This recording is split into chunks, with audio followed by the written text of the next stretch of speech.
On a rainy afternoon in the heart of the city, the streets were alive with the chaos of honking cars and hurried pedestrians. Among the towering skyscrapers and gray clouds, Ethan Carter sat in the back seat of his sleek black car, staring blankly at his phone.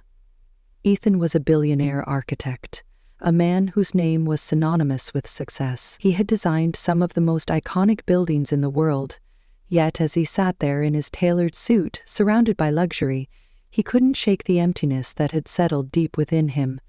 His life, though polished and perfect on the surface, felt cold and hollow. "I've built cities, shaped skylines, and earned more money than I could ever spend," Ethan thought to himself. "But somehow, I feel like I've built walls around myself instead of bridges to others. My life is a masterpiece of design, but it's empty." As the car came to a halt in traffic near a small farmer's market, Ethan's gaze wandered out the window. His eyes landed on a small flower stall tucked between the bustling vendors. It was a burst of color amidst the gray, vibrant and alive.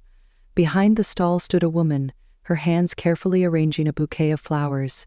She was in her early 30s, with a calm yet focused expression that radiated quiet strength. Her name was Lila Bennett, a single mother working tirelessly to make ends meet.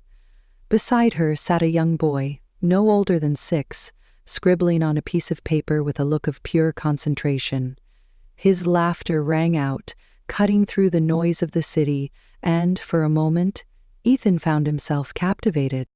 In a world of steel and glass, she was a splash of color, Ethan thought.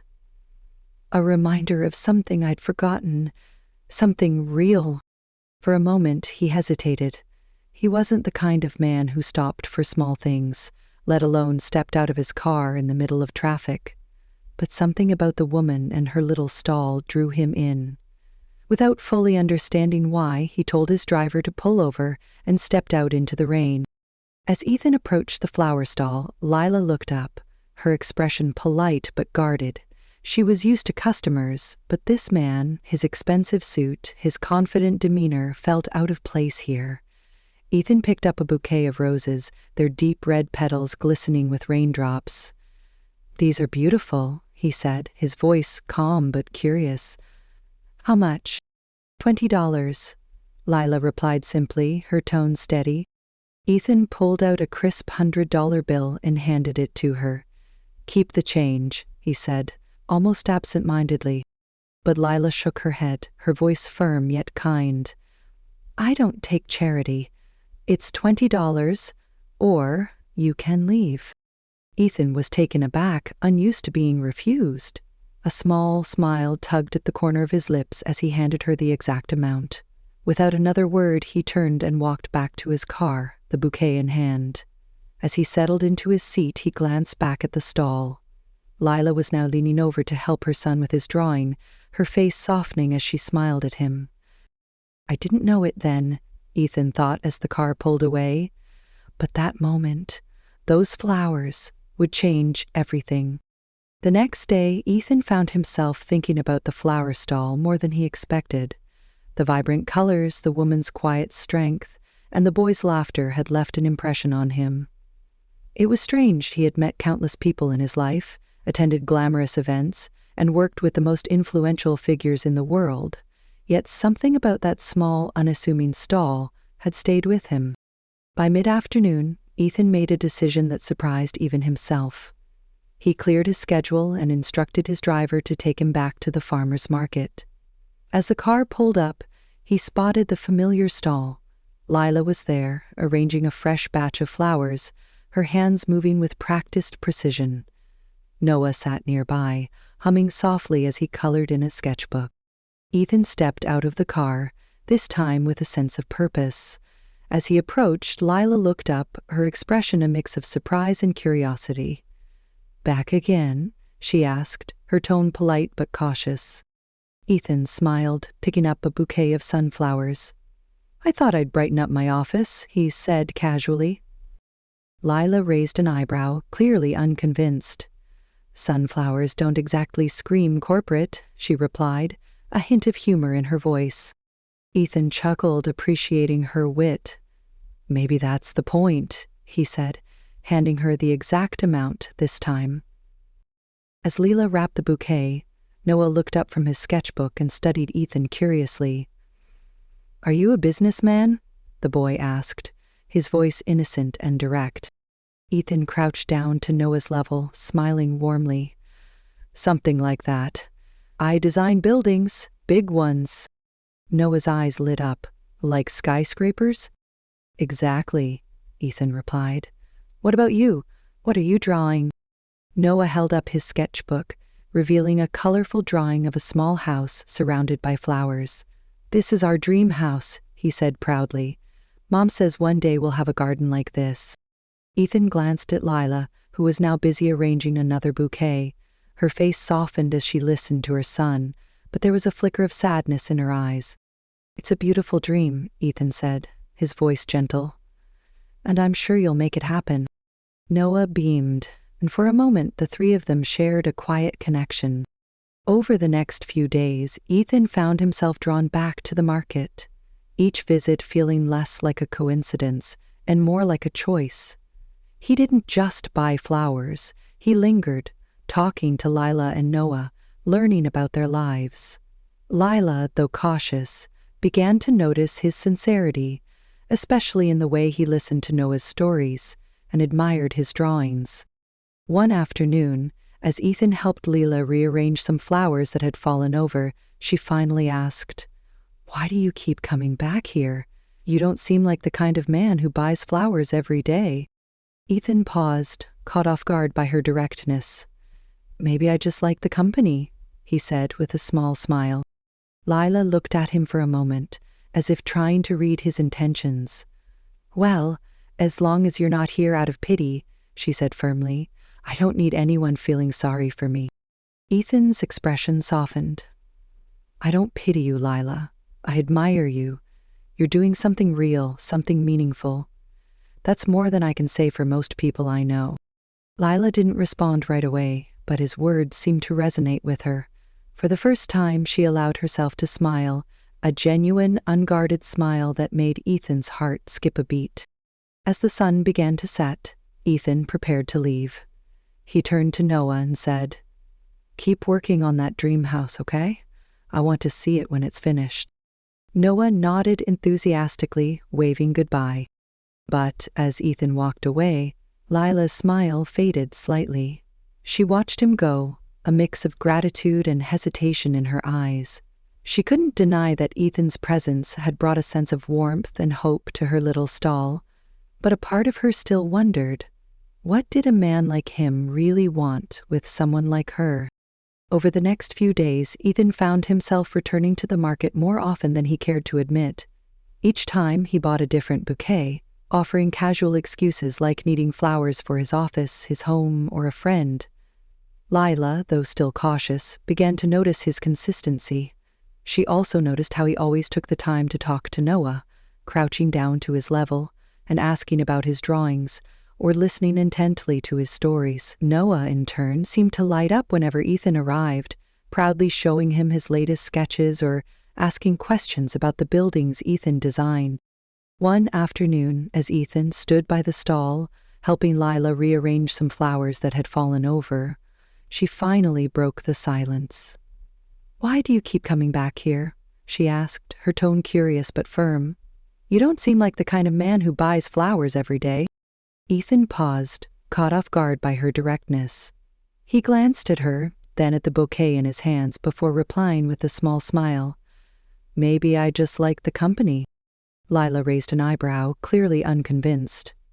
"Well, as long as you're not here out of pity," she said, her voice steady. "I don't need anyone feeling sorry for me." Ethan's expression softened as he looked at her. "I don't pity you, Lila. I admire you. You're doing something real, something meaningful. That's more than I can say for most people I know." Lila didn't respond right away, but his words seemed to linger in the air between them. For the first time, she allowed herself to smile, a genuine, unguarded smile that caught Ethan by surprise. It was a small moment, but it felt significant, as if a wall between them had started to crack. As the days passed, their conversations grew longer and more personal.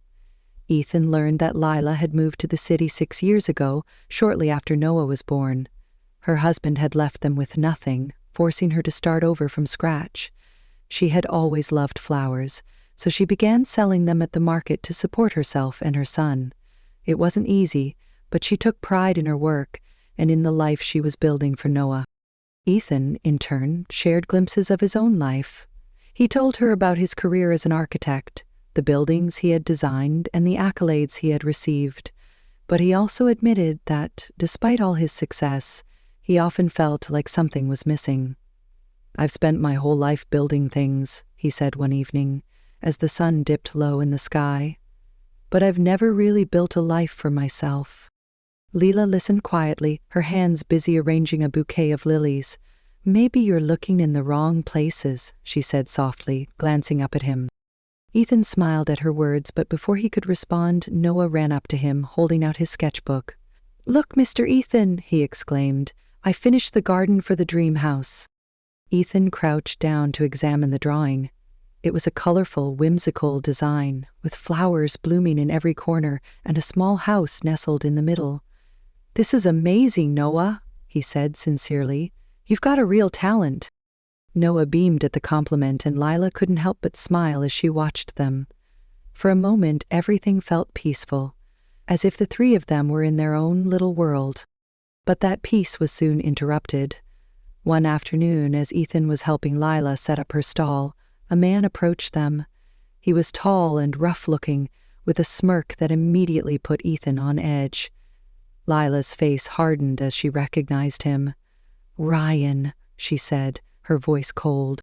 The man crossed his arms, his gaze flicking between Lila and Ethan. "So this is what you've been up to?" he said mockingly. "Selling flowers and cozying up to rich guys?" Ethan straightened, his jaw tightening. "Who are you?" he asked, his tone calm but firm.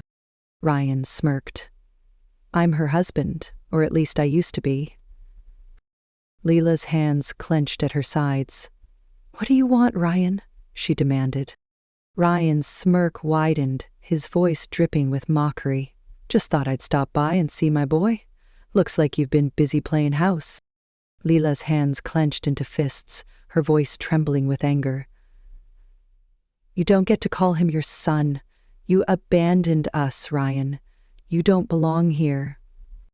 Ethan stepped forward, his voice calm but firm. "She's right.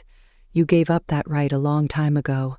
If you're here to cause trouble, I suggest you leave now." His steady presence seemed to anchor Lila, and for the first time, Ryan's smirk faltered. Ryan noticed the movement and sneered. "What, you think you can just step in and play hero?" he said, his tone dripping with sarcasm. Ethan met his gaze evenly. "I'm not playing anything," he said calmly. "But I won't stand by and let you intimidate her." Ryan's smirk faltered for a moment, but he quickly recovered. "We'll see about that," he said, before turning and walking away. As he disappeared into the crowd, Lila let out a shaky breath. Ethan turned to her, his voice gentle. "Are you okay?" Lila nodded, though her expression was strained. "I'm fine," she said quietly. "Thank you." Ethan wanted to say more, to reassure her, but he could sense that she needed space. As he left the market that day, he couldn't shake the feeling that Ryan's return was just the beginning of something bigger. In the days that followed, the tension from Ryan's sudden appearance lingered in the air. Lila tried to focus on her work, arranging flowers and keeping her stall running, but Ethan could see the worry etched on her face. She was quieter than usual, her usual spark dimmed by the weight of her thoughts. Noah, too young to fully understand the situation, continued to chatter happily with Ethan whenever he visited, but even he seemed to sense that something was wrong. Ethan couldn't stop thinking about the encounter with Ryan. The man's smug attitude and the way he had tried to intimidate Lila didn't sit well with him. He wanted to help, but he also knew that Lila was fiercely independent. She had made it clear from the beginning that she didn't want pity or charity, and Ethan respected that. Still, he couldn't stand the thought of her facing this alone. One afternoon, as Ethan stood by the stall, he finally decided to bring it up. "Lila," he said gently, "if you ever need help with anything, You can tell me. You don't have to do this alone. Lila looked up from the bouquet she was wrapping, her expression guarded.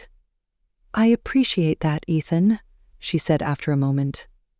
But I've been handling things on my own for a long time. I can't rely on anyone else. Ethan nodded, understanding her hesitation. I get it, he said, but just so you know, I'm here, for you and for Noah.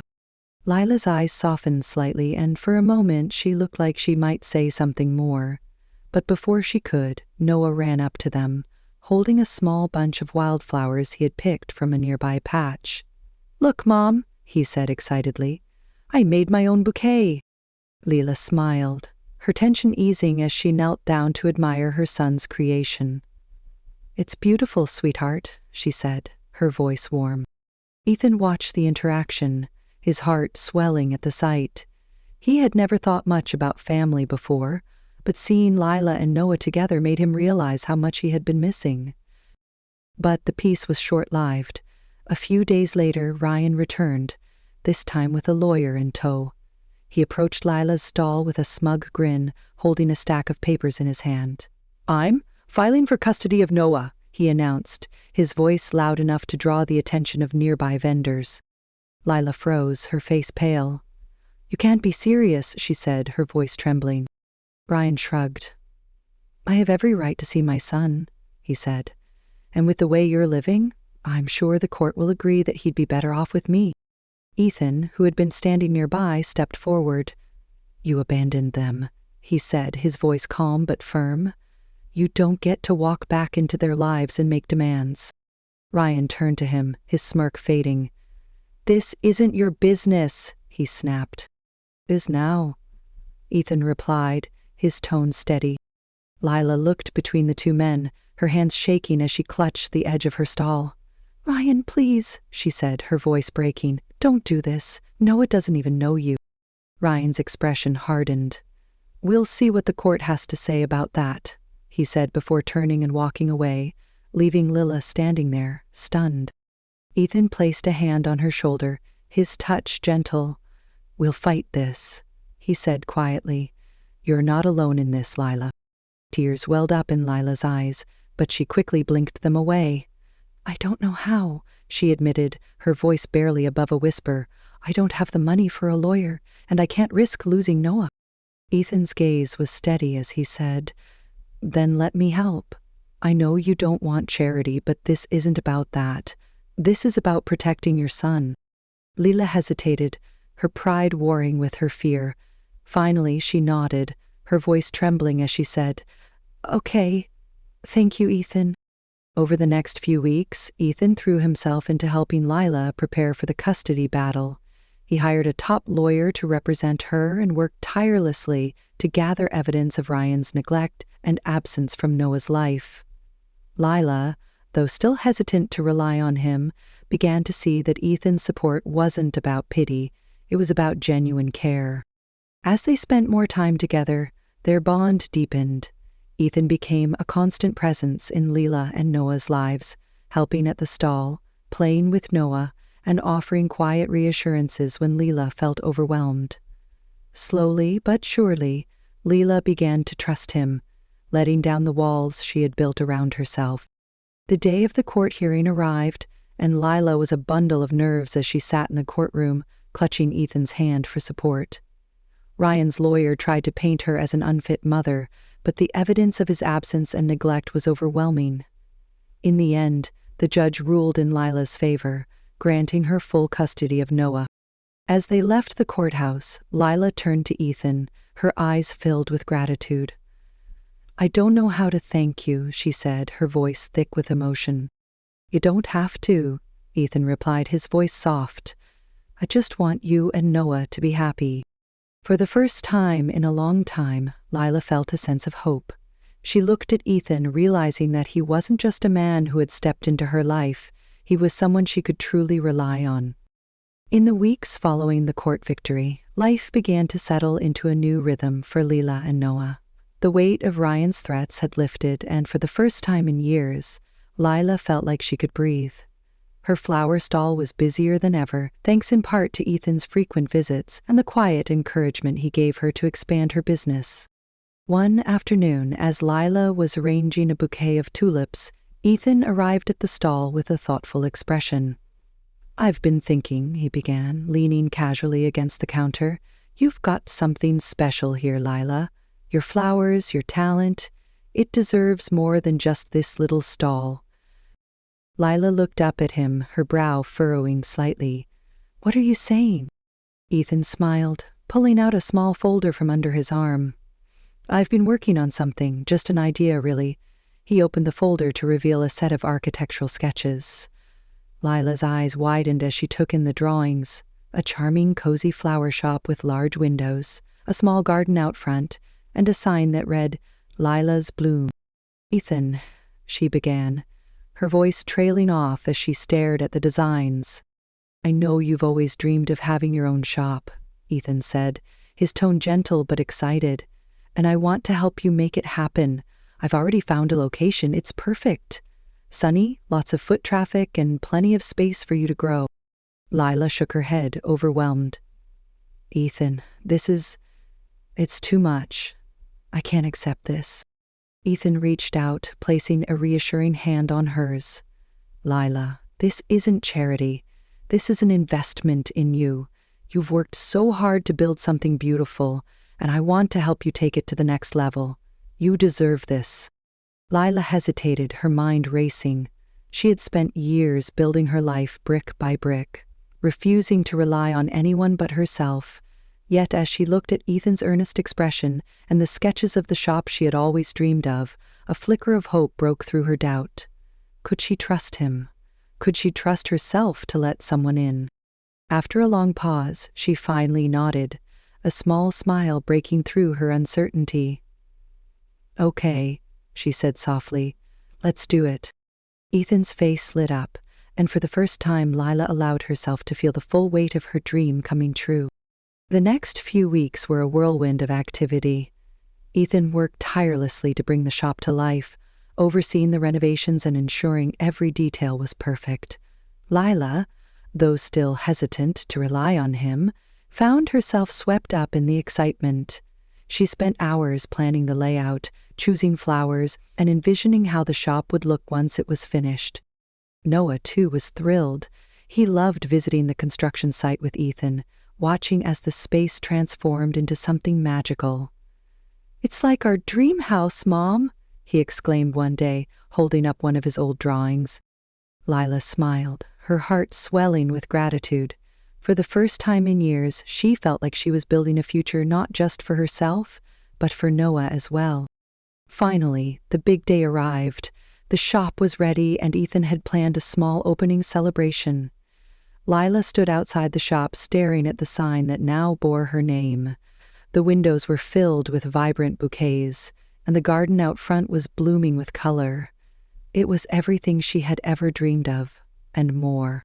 As the sun began to set, Ethan approached her, holding a single red rose. "You did it," he said, his voice warm. Lila turned to him, her eyes glistening with tears. "No, Ethan, we did it. I couldn't have done this without you." Ethan smiled, his gaze steady. "I told you, Lila, I believe in you."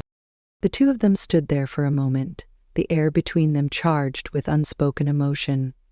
Before either of them could say anything more, Noah ran up, holding a small bouquet he had made himself. "Mom, Mr. Ethan, look what I made." Lila laughed, scooping her son into her arms. "It's beautiful, sweetheart," she said, kissing his cheek. Ethan watched them, his heart full. For the first time in his life, he felt like he was part of something real, something that mattered. As the evening wore on, the celebration continued, but Ethan had one more surprise planned. He asked Lila to step outside with him, away from the crowd. The night was quiet, the stars twinkling above them. "Lila," he began, his voice soft but steady, "I've spent my whole life building things, skyscrapers, offices, homes, but none of it ever felt like it mattered. Not until I met you." Lila's breath caught in her throat as Ethan reached into his pocket and pulled out a small velvet box.